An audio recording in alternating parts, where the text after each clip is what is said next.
The one and only Scott Schultz joining us. So, what's the verdict? Scott, number 5 controversy. What do you think about Jaden Daniels? Well, these guys, they need mental wellness checks. I mean, to me, I just can't even believe it. The entitlement and all the rest of it. I mean, LSU is an institution that gives many, many players, not just this guy, the opportunity and platform to achieve it, which he has. And I like, I heard Chad Ochocinco talking about this, and I agree with him. Like, this guy's in the league now. He's in the NFL. He's on to bigger and better things. I don't know why he's worried about something that happened in college and some kind of entitlement or ego that he's dealing with. So yeah, typical offensive or defensive lineman take. Don't like it. Don't like it. Yeah, let the kid wear the number. Damn. Yeah. But it has given us some of the best memes of 2026. So at least there's that silver lining. Absolutely. Let's talk some CFL riders specifically. Last week in Hamilton, your major takeaways during that loss in Steeltown.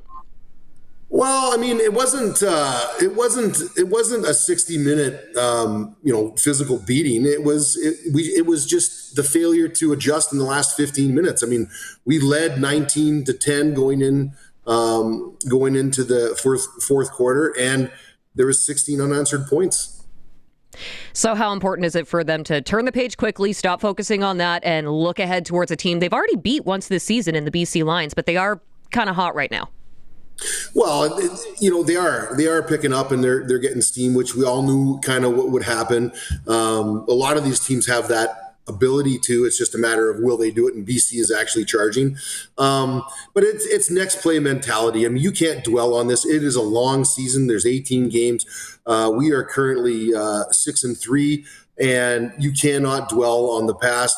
You need to be able to kind of just change the attitude and get focused on what's ahead of us. Last time the Riders played BC, it was a shootout, right? It was 31-27. I think Harris got another 400-plus yard game, but that was all the way back in week 2, if I remember correctly. So how much of that tape are they going to use? How much, confidence does that give them, knowing that they have had an opportunity to beat this team already this season? I think it's good because it was kind of that back and forth battle. There was big numbers produced on both sides, and the ability for us to take that win at home does give some confidence. Now, there's been meaningful games in between, and these guys are going to be studying that tape and cueing in on how BC has come on their recent rise. And so you've got that confidence from the first meeting, but then you've got you've got the game tape and the diligence to see what's cooking right now. BC has the league's top rushing offense, I think 117-ish yards per game, while Saskatchewan is the second best run defense. So is that the matchup that maybe determines this game, or what are you seeing? Well, definitely. I mean, you got to stop the run. The biggest thing is, and it is, I mean, you could apply this to almost every game, and it becomes a bit cliche, but Tegan, really it boils down to you got to make your opponent one-dimensional somehow, some way. So that either means making them pass or making them run, and you got to take away one. And so typically, if we can focus, get the gaps under control, we've got our D linemen. I think they're playing good. It's just we haven't had the statistical stats to back it up. But I mean, they are getting pressure, and they're doing great against the run. So if we can shut down that run, make them more one-dimensional, and that's where you can focus and make Rourke make some mistakes. Xander Horvath is kind of scary, though. How do you slow him down? Well, you can't overlook him. I mean, he's dangerous because it's balanced, and that's what in my day that was I can remember going up against Calgary all the time, and they had great running backs and great quarterback play, and they were so balanced. And if you couldn't get them one-dimensional, it was going to be a pretty long night. So that's what this reminds me of. And so for Horvath, I mean, again, you can't let him get started. He had 102 yards last game. The performance means the Riders cannot devote everything to Rourke and the receivers. So, again, they've got to have some success on first down. And, on the flip side, Saskatchewan 4-0 when they rushed for 100-plus yards in a game. So After only putting up 19 points in Hamilton, how important is it for them to reestablish that run game this week? And who do you expect to maybe show up? I mean, Star looks pretty decent last week. Yeah, he looked great last week. I mean, you got to go with the most healthy people, so they're going to hold those cards close to their chest. But again, I think that the offense has been great, and the coordinator has been able to adjust on the fly for most games, and it has been exciting football, and there have been some points put up. So I'm not so worried about the offense and what they're going to be able to do. The biggest thing is we got to be able to eliminate catastrophic mistakes, turnovers. I mean, I think there's 8 penalties for over 100 yards. I mean, that is a game killer when you're trying to win. So if you're Corey Mace this week, what are you telling the team inside that locker room? Oh, if I'm Corey Mace, I guarantee you, he's got confidence, the swagger, and the experience to just, I mean, they will be able to navigate through this. I mean, it's one loss. The sheer fact that the Riders are, like other teams, are dealing with the injury carousel, but the depth of the team to have a 6-3 record fighting through all of that. In years past, we didn't have, the depth or the locker room and things, went south. But I think the club has built, and Jeremy O'Day deserves a lot of credit, all the credit for picking that staff and picking the players that he's picking, because they are definitely able to cover themselves and next man up mentality. Well, and we are seeing a couple of the guys jump back onto the field. I mean, Samuel Emelis was practicing today. He was telling media, I'm playing on Sunday. So how important is that? Big time. Anytime you can get an injured guy back on who was previously a difference maker, it really uplifts the team. And a lot of the guys too, like they're so anxious and so ready to be back on the field. It's, and I think the team's doing a real good job of making sure that these guys, in fact, they're not coming back early. They're coming back and are going to be able to make a contribution. And that's what we've seen all season. So I'm excited for it.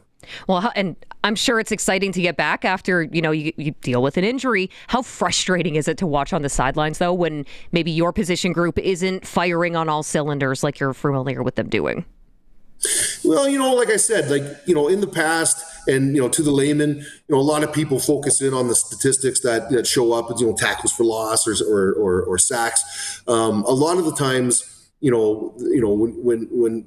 when coaches and other players talk about ball, you're looking at other things like, are we getting penetration? Are we keeping contained? Are we getting to the football and making plays? Sometimes, the sacks can be elusive, but you can contribute in other ways. Now, I'm not saying that they don't need to pick it up a little bit. I'm just saying it's not as if they've been playing terrible. I mean, they're second against the run in the league.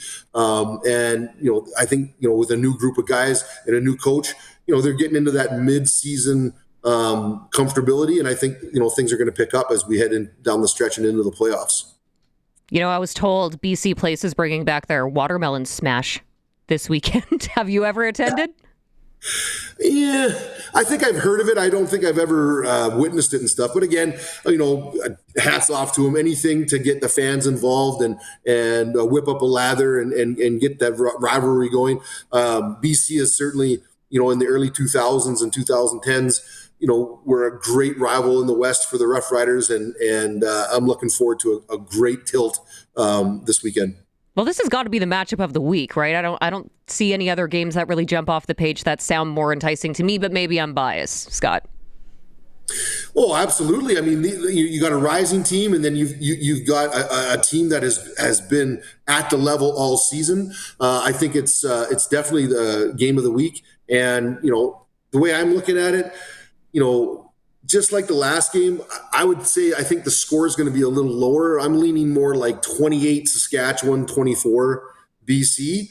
But I'm really excited to see this second half of the clash and of the series of the season, and just to see where these BC Lions are at, because I think there's no question Saskatchewan is the measuring stick for the rest of the league. Colson, did you catch that? Book it. We got pick the score here from Scott Schultz, so we'll have to get you entered in for the prize now. Oh, one more thing I was going to ask you about the competition in Dawson Hodge coming in behind Alex Hale. That seems to be working. I mean, he did absolutely everything that was asked of him last week.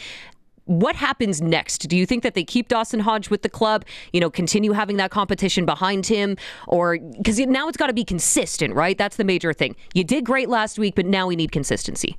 Well, absolutely. And I don't think that, I don't think it's just, as simple as that. I think, you got to continue going with what's working. And then, of course, bodies matter and injuries and people on and off and how the roster needs to be set. So there's all those things to consider. I would like to see them keep them along and keep that competition going.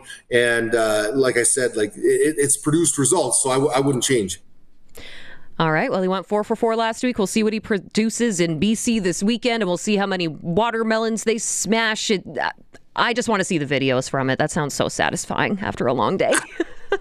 Oh, yeah. And that's what's so great. I think, the CFL is coming along with their content. And if they can capture some of those kinds of things, those are the things that go a long way. It might sound silly and contrite, but those are the things that get a little bit of interest and pique people's curiosity of what's going on, and you'll get a little bit more buy-in.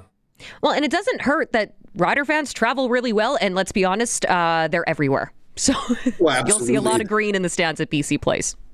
Well, that the Rider faithful is going to show up and try to impact that stadium as best they can, and it is fantastic. I know the players truly appreciate that because they don't see, a lot of these guys have been on other teams and had other stops, and they've traveled around the league, and it's kind of, us against the world kind of a mentality. But when the Riders take to the road, there's always that fandom that travels along and supports. Well, enjoy the game on Sunday, and Barney should be back next week, I think, so you'll be stuck with him on Wednesday. Well, it's always nice talking to you and breaking it up with Barney. He can be a little much sometimes. I'll be sure to let him know that you said that. Scott Schultz in the Midweek Sound Off. Thank you so much for doing this, man. Awesome. Great talking to you, and we'll talk to you soon, I'm sure.